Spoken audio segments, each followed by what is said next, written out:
Hi everyone. Today I wanted to talk about the first release from the Criterion Collection for 2022, and that is Thomas Vinterberg's The Celebration, Festen being the Danish title. And this is the first film that was released by the Dogme 95 group, a manifesto of a way to make films differently than they were being made, a low-tech way of making films. This is very much a low-tech package that Criterion has put out.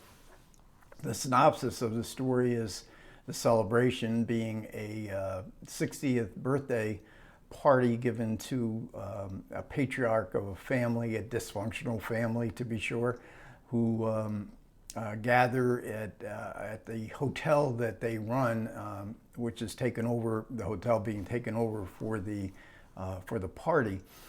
So it's an overnight affair. It's a 24-hour type thing.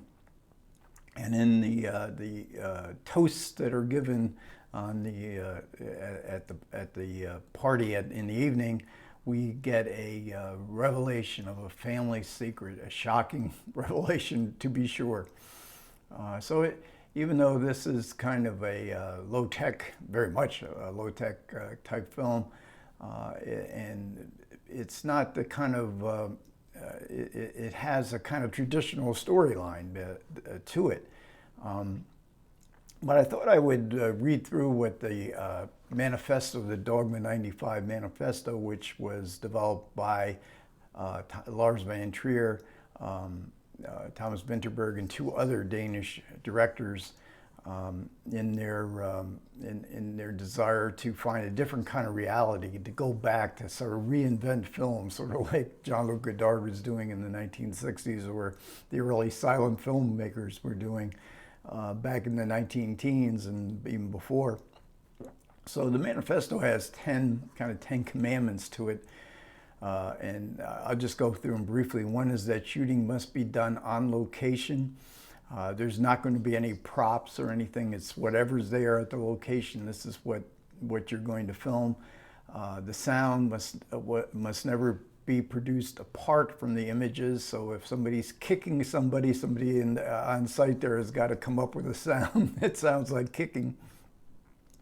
It's got to be filmed with a handheld camera. It must be in color. There's no optical work and filters are forbidden. The film must not contain superficial action, so we're not going to see any murders, any weapons. The film must take place in the here and now. There's not going to be any flashbacks.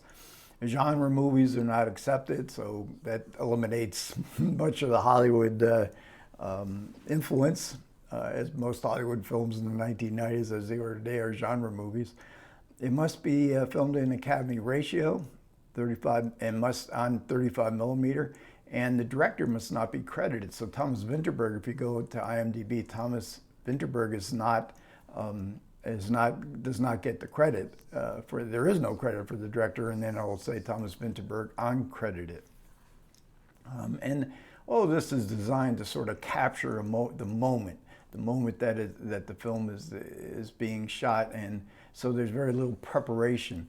The camera follows the actors. The actors have their script. It's not an improvised film, but their movements. They do in fact improvise. They go here, they go there. The cameraman has to follow them. The cinematographer is Anthony Dodd Mantle, and he's a great cinematographer who.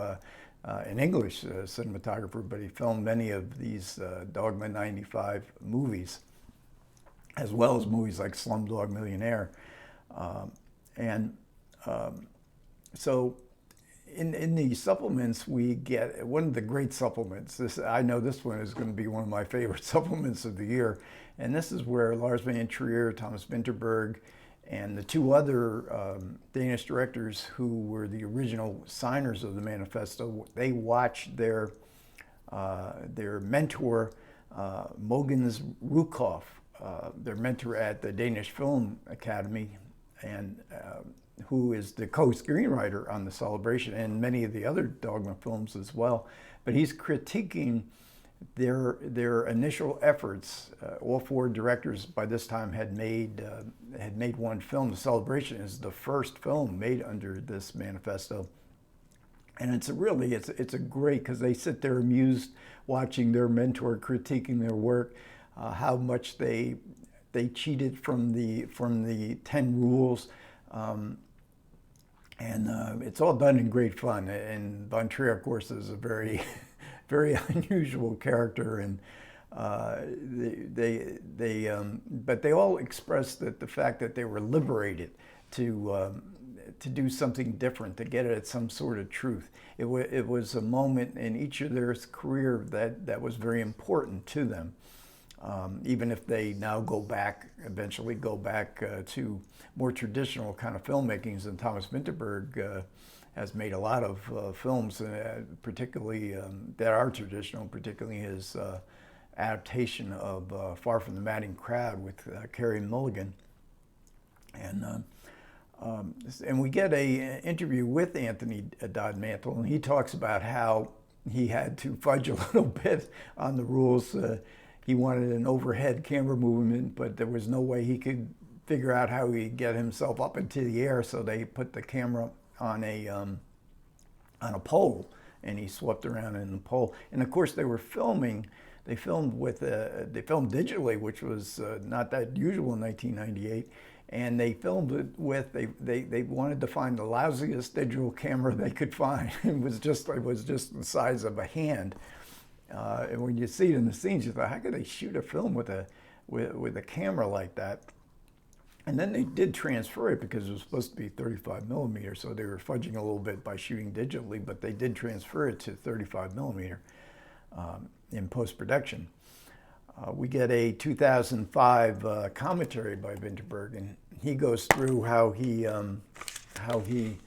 wrote the screenplay. All the roles were written for specific actors. Some of these actors he had worked with before, but he knew their work even if he hadn't, and especially like the patriarch of the family, and the other main character, the son who gives the revelation. They were very much stuck to the script, but a script that was written for their strengths as an actor. The other actors were a little bit more.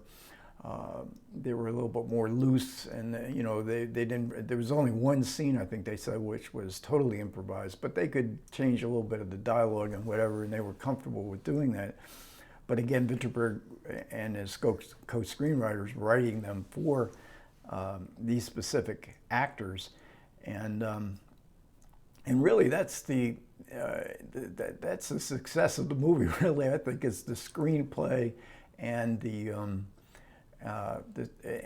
performances, because they're terrific in the traditional way. Now, Vinterberg would argue that the reality that people feel with the film is due to the manifesto. So it would have been a different film if they had filmed it with much more technical expertise that was part of the film world in 1998. And ironically enough, the film was a huge success. It won the Special Jury Prize at the Cannes Film Festival. And they didn't expect any kind of success. And this was the Celebration was the first of the Dogme 95. And, with its grungy look, it's a storyline that could upset, did upset a lot of people. But nevertheless, there's something about it. Again, I think it's the screenplay and the acting and the performances. But nevertheless, I mean, it played all around the world, won awards around the world, and had big influence. This manifesto, even though all the directors went on to do movies that did not follow this manifesto, there were dozens of movies, I think, that actually got a certificate. In the beginning of the Celebration, there's a picture of a certificate given by Dogme 95 that this conforms to the rules and is certified, and kind of by Dogme 95, and you see the influence: mumblecore movies, Harmony Korine movies. It sort of harkens back to maybe John Cassavetes' style of movie making, and they were trying to, so they were sort of trying to reinvent what films could be. And Jean-Luc Godard did that, and some of the French New Wave directors in the 1960s, and certainly when they were inventing film in the 19-teens and even before, they were getting back to that kind of basic kind of story that was more true to life than it was kind of artifice of the way movies developed. And then we also get a booklet, again bare bones in keeping with the spirit of the film itself. We get a really good essay, as all these essays are, but Criterion has a way of kind of torturing me with essays, odd color combinations here.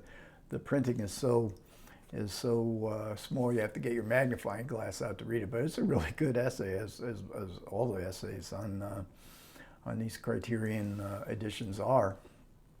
So overall, this is the kind of movie that I buy to broaden my horizons. I don't want to just stick to film noir and classic cinema, and I want to experience a little bit more. More films.